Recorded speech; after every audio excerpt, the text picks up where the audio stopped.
మన ఆంధ్రప్రదేశ్ రాష్ట్ర పొలిటీషియన్స్ ఒక బెంచ్ మార్క్ పెట్టుకున్నట్టు లేరు.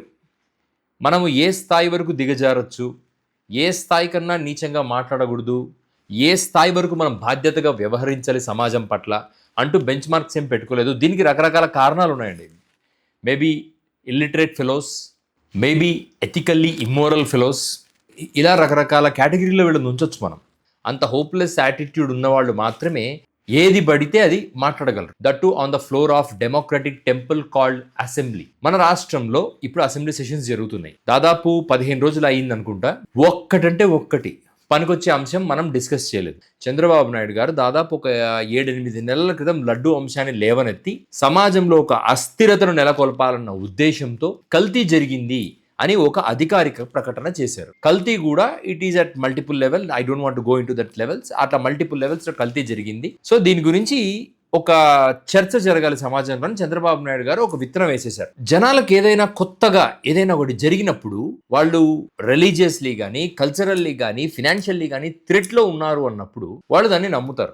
ఈ విషయాన్ని చంద్రబాబు నాయుడు గారు చాలా బలంగా నమ్మారు. ఎందుకంటే యావత్ భారతదేశంలో ఒక హిందుత్వ వేవ్ అనేది స్టార్ట్ అయింది. ఎంతగా స్టార్ట్ అయిందంటే నపుంసకులను లేదా హిజ్రాలు కూడా పొట్టకూటి కోసం, బ్రతకటం కోసం అమ్మవార్ల గెటప్పులు, అయ్యగార్ల గెటప్పులు వేసుకొని మేము కిన్నెరలము, మేము దేవుళ్ళము అని చెప్పి మన ఆంధ్రప్రదేశ్లో కూడా ఒక ఫ్రాడ్ గాడు బ్రతకటానికి దిక్కు లేక డబ్బు సంపాదించుకోవడానికి జెండర్ ట్రాన్స్ఫర్మేషన్ చేయించుకొని వాడు ఒక కారు కొనుక్కొని అఘోరి మాత అని చెప్పి రోడ్ల మీద తిరుగుతుంటే వాడిని మొక్కిన జనం మనం. వాడిని మొక్కి వాడు లాస్ట్కు పోలీసుల్ని బండ బూతులు తిడుతుంటే నేను పవన్ కళ్యాణ్ని కలవాలి. ఎందుకు పవన్ కళ్యాణ్ని కలవాలి నువ్వు?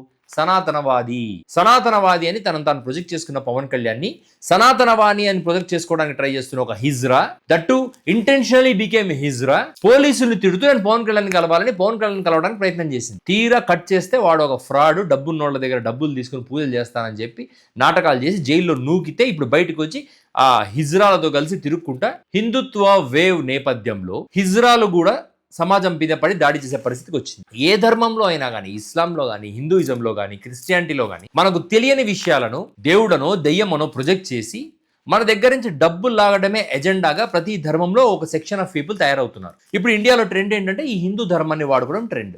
పొలిటీషియన్స్కి, ఇంటెలెక్చువల్స్కి, చదువుకున్న వాళ్లకు సమాజంలో బాధ్యత ఉంది మాకని ఫీల్ అవుతున్న వాళ్ళందరికీ ఒక బాధ్యత ఉంటుంది. ఏంటి అంటే ఆ బాధ్యత, అరే మూర్ఖమైన ఆలోచనల వైపు ప్రయాణిస్తున్న ప్రజలను వెనక్కి తీసుకొచ్చి మళ్ళీ లైన్లో పెట్టి వాళ్ళ భవిష్యత్తును చూపించటం లేదా భవిష్యత్తును కల్పించటం, ఇది బాధ్యత.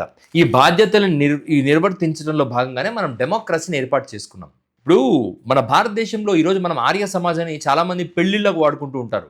కులాంతర వివాహాలు, మతాంతర వివాహాలు, పెద్దలు రిజెక్ట్ చేసిన వివాహాలన్నీ ఈ ఆర్య సమాజంలో జరుగుతూ ఉంటాయి. ఈ ఆర్య సమాజంలో జరిగే వివాహాలన్నీ యాక్చువల్లీ మనం ఆర్య సమాజ్ అనే దాన్ని మనం పెళ్లిళ్ళ ఒక వివాహ వేదికగా వాడుకుంటున్నాం. కానీ నిజానికి ఆర్య సమాజ్ అనేది బ్రిటిష్ కాలంలో మన దేశం మీద, మన హిందూ ధర్మం మీద జరుగుతున్న దాడిని ప్రతిఘటించడానికి దయానంద సరస్వతి అనే వ్యక్తి స్టార్ట్ చేసిన ఒక వ్యవస్థ.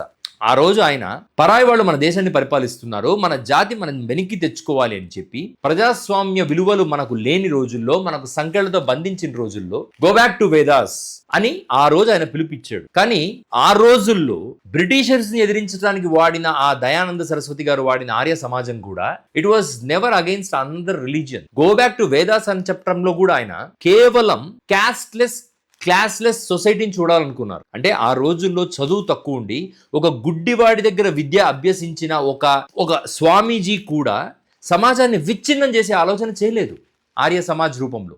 ఆ రోజే there was an allegation against Dayananda Saraswati that ఈ వ్యవస్థ వల్ల సమాజం విచ్ఛిన్నం అవుతుంది అనే అలిగేషన్ ఆయన మీద. మరి ఇవాళ ఎలా ఉండాలి సొసైటీ? బ్రిటిష్ వాడు వెళ్ళిపోయాడు, చక్కగా రాజ్యాంగాన్ని రాసుకున్నాం. ఆ రాజ్యాంగాన్ని రాసుకున్నందుకు ఎవ్రీ January 26th రిపబ్లిక్ డేగా సెలబ్రేట్ చేసుకుంటున్నాం. January 26th ఎందుకు సెలబ్రేట్ చేసుకుంటున్నాం? మనం January 26th రిపబ్లిక్ డేగా మనం అనౌన్స్ చేసుకొని మా దేశంలో అందరూ ఈ బుక్నే పాటిస్తారు అంటూ ఒక పుస్తకాన్ని చూపిస్తున్నాం. ఆ పుస్తకాన్ని సెలబ్రేట్ చేసుకుంటాం. That is what called as republic day of India. ఆ రిపబ్లిక్ డే రోజు దేశ విదేశాల నుంచి రకరకాల గొప్ప వాళ్ళని తీసుకొచ్చి కూర్చోబెట్టి పెద్ద స్పీచ్లు ఇస్తారు ఈ పొలిటీషియన్స్. కానీ వీళ్ళు మన ప్రజల దగ్గర అసెంబ్లీ హాళ్లలో నిలబడి మాట్లాడేది ఏంటో తెలుసా? ఒక ఎమ్మెల్సీ ఒక లెజిస్లేటివ్ కౌన్సిల్లో కూర్చొని ఆంధ్రప్రదేశ్ రాష్ట్ర మంత్రి ఒక చైర్మన్ ఆఫ్ లెజిస్లేటివ్ కౌన్సిల్ ని చూపిస్తా, నువ్వు క్రిస్టియన్వి. ఒక మాజీ ముఖ్యమంత్రిని చూపిస్తా, నువ్వు క్రిస్టియన్వి. అచ్చెన్నాయుడు గారు నువ్వు క్రిస్టియన్వి అని అసెంబ్లీ హాల్లో మీరు ప్రస్తావించడం జరిగింది. దాని ఉద్దేశం ఏంటి? తిరుమల లడ్డు అనే ఇష్యూ జరుగుతా ఉంది. తిరుమల లడ్డు అనే ఇష్యూలో రాష్ట్ర మాజీ ముఖ్యమంత్రిని మీరు అకౌంటబుల్ చేయాలనుకుంటున్నారు. ఆ విషయంలో member of legislative council chairman గారిని నువ్వు క్రిస్టియన్వి అని అనటంలో మీ ఉద్దేశం ఏంటి? కల్తీ జరిగింది, జంతువు కలిపారు, రాష్ట్ర మాజీ ముఖ్యమంత్రి, chairman of legislative council Christian.